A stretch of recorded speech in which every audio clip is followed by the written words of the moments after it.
Have you ever come across a story that just makes you completely rethink like everything you thought you knew? Absolutely. We've been going through this fascinating source material, and it's actually presented as a novel. Okay. But it really feels like you're getting this incredible glimpse into like a totally different way of seeing the world, Oh, wow. particularly when it comes to making things happen, when it comes to projects and innovation. I'm intrigued. So the book we've been absolutely engrossed in is Memoirs of a Mzungu project manager, Yeah. with the very intriguing subtitle, Lessons in Chaos Under the African Sun. Interesting. It's by Professor Mustapha, AAE. Okay. And it's all about this Western project manager named Mick, who finds himself trying to implement his, very structured, Right. spreadsheet-driven approach to project management in various parts of Africa. I see. And this is where things get really interesting, because he runs headfirst into situations where ancestral spirits, deep-rooted cultural beliefs, like they're not just side notes, they're actually woven into the very fabric of how projects unfold. Yeah, that's a really fascinating premise because it really challenges our assumptions about what innovation looks like and how it happens. Exactly. We often think of innovation as this purely linear Yes. technological progression, Right. but this book throws a wrench in that whole idea. It sounds like it. And I'm also curious, from a project management perspective, Yeah. how do you even begin to factor in things like spiritual considerations into a risk assessment or stakeholder engagement when you're dealing with appeasing ancestral spirits? That's exactly it. And it's not just like theoretical, it's like the book throws you right into the thick of it. I see. Like imagine a project coming to a screeching halt because a sacred python has decided that the server room is its new home. Oh, wow. And that's just the tip of the iceberg. Okay. So in this deep dive, we're going to explore some of the most mind-bending projects that Midtech had to navigate. All right. I'm ready for you. To give you a taste, we're talking about an AI system designed to consult ancestors for guidance, Fascinating. a network powered by the energy of sandstorms, and even a sentient seaweed network. It sounds like we're in for a wild ride. Oh, absolutely. So are you ready to dive in? Absolutely. Let's go. All right, let's start with the python in the server room, because it perfectly illustrates this clash of worldviews. Okay. So Mick arrives in Nairobi, Yeah. all set to kick off this big IT project, and boom, What happens? he encounters a major roadblock in the form of a sacred python. A python. Yeah, the Nyoka Yao Mungu, which had taken up residence in server room 3. Okay, so not just any python, a sacred python. Exactly. And, Mick's initial reaction is pure Western project manager. Makes sense. Safety regulations, workplace hazards, like his MBA training, kicks in full force. Right, prioritizing those immediate concerns. But here's the thing, this clashes head-on Yeah. with the deeply held spiritual beliefs surrounding this particular python. So it wasn't just a snake, it was something more. Exactly. It was potentially a manifestation of an ancestral spirit connected to technology. Wow, that's a whole different layer of complexity. Oh, it gets even better because the project grinds to a complete halt. Really? Oh, yeah. Joseph, who's the lead developer and Mick's guide through this cultural landscape, has to explain that you can't just relocate this python. It's not that simple. No way. Yeah. It's not just about wildlife. It's about respecting the spiritual significance. I see. And the team, they seem totally unfazed by it. Like this is normal to them. Totally.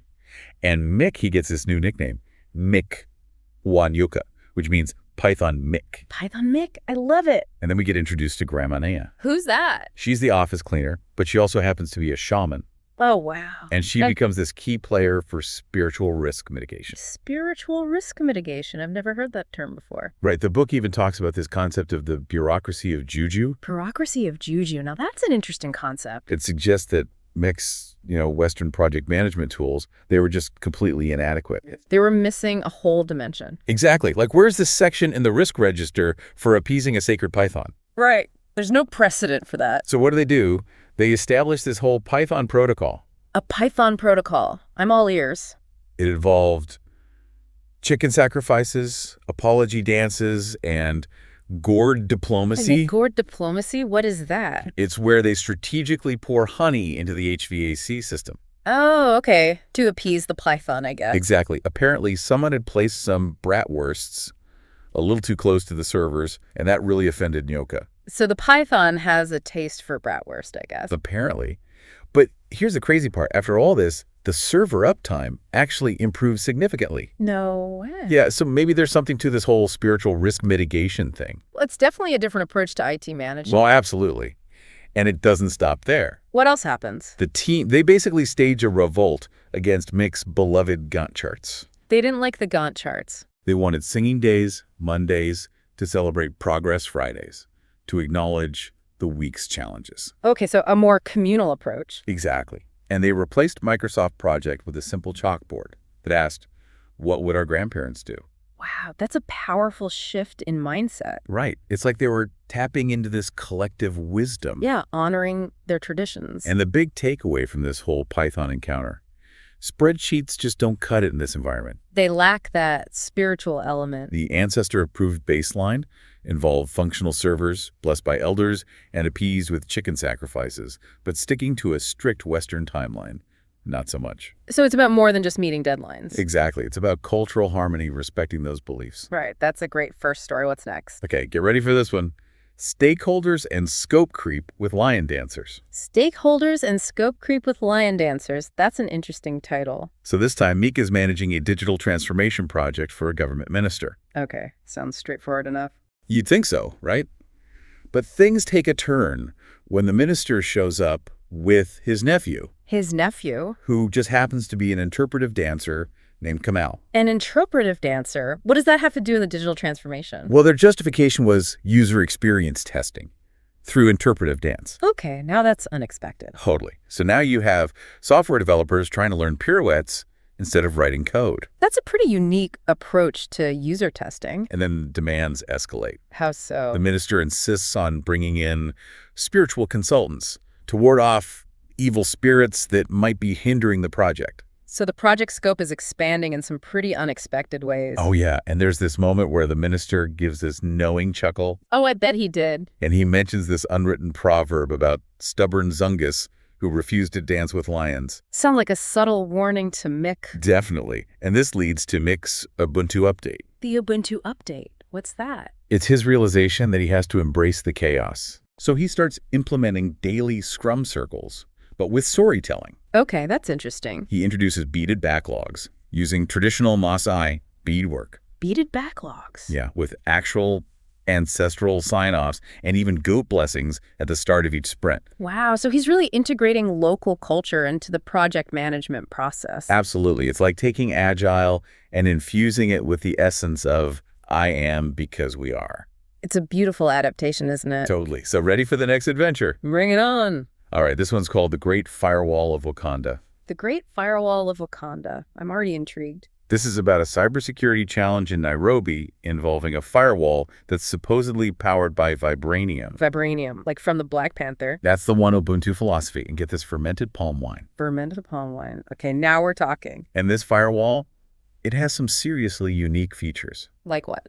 Well, for starters, it automatically blocks any IP addresses associated with unlucky numbers. Unlucky numbers. How do they determine that? They have a local numerologist who advises them on that. Okay, so even cybersecurity has a spiritual element here. Absolutely. And it gets better. Yeah. Grandma Nia's digital avatar pops up to bless outgoing data packets with animations of a chicken sacrifice. I love that they've incorporated Grandma Nia into the digital realm. Right. It's like this amazing blend of tradition and technology. It really is. But then they face this supposed attack by the digitized spirit of Shaka Zulu. The digitized spirit of Shaka Zulu. Now that's a formidable adversary. You're telling me. And Mecca's response. He performs a midnight cyber cleansing dance dressed in full Zulu warrior regalia. Okay, that's epic. Right.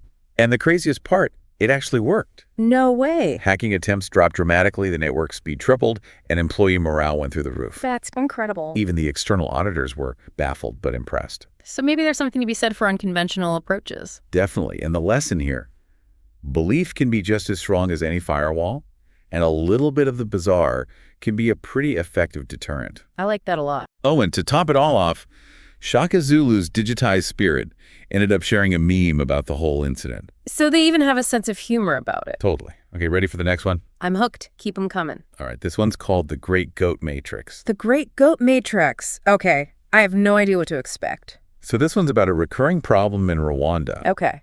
Inexplicable network outages and the culprit. Goats. Goats. What are goats doing to cause network outages? They have a fondness for chewing on fiber optic cables. Oh, no. Yeah, and these aren't just any goats. Okay. They belong to some very important local stakeholders. I see, so it's a delicate But, like, situation. delicate. So Cott naturally tries to use a RACI chart to figure out responsibilities. A classic project management tool. But the team points out a glaring omission. There's no column for the goat's ancestors. So the ancestors have a role to play even in goat-related matters. Exactly. This leads to the Great Goat Kakaka, which is basically a big negotiation involving both the human stakeholders and the goats themselves, complete with name tags. They gave the goats name tags. That's amazing. I know, right?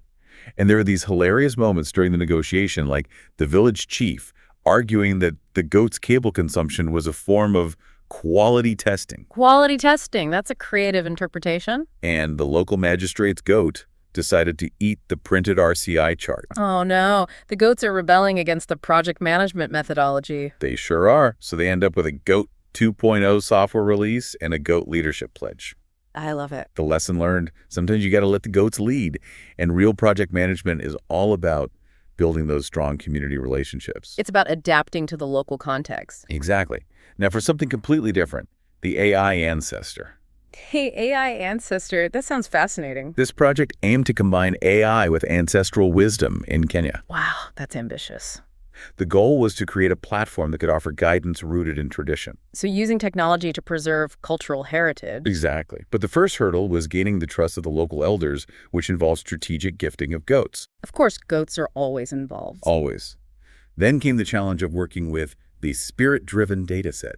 Spirit-driven data set. That's a new one. Right. They had to figure out how to interpret ancestral metaphors, deal with proverbs that sounded authentic but didn't actually exist, and sometimes the AI would just declare, the spirits are currently unavailable. So even AI has its limitations when it comes to the spiritual realm. It seems that way.